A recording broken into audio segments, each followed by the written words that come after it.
Well, hello, we're at the Sir Mark Busby, really famous name, sports centre in Bellshill. I'm here with John Marshall, the newly selected ALBA candidate. Yep. The John's got a claim to fame. You're actually the first ALBA candidate selected in a contest, and it was actually four of you. Yeah. And you emerged victorious from the four. So what about that then, John? Well, that's a feat. That is definitely a good omen, I think. So going forward, that's basically what I'll be telling people, letting them know that Alba is rising.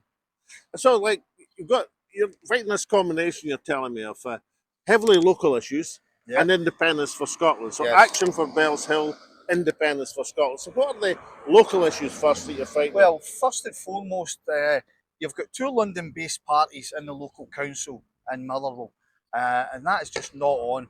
Now, there seems to be a pattern with these local council, this local council as well, because they shut down the kids' facility centre in Kilbowie 2 years ago.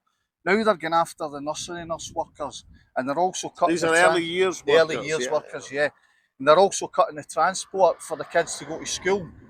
Now, even when they're doing that, they can still find £50,000 to put towards the King's coronation, which I think is totally wrong. So, wait a minute. So, what they're doing is they're putting the bunting out for the coronation, Yeah, but they're cutting the wages and restructuring the early years workers. yes. That's outrageous. Yes, and it's the kids that gets affected, and it seems to be a pattern, as I said. It's always something to do with the kids where they're cutting the funds from. So I think the coronation, 50 grand for bunting, is just disgraceful.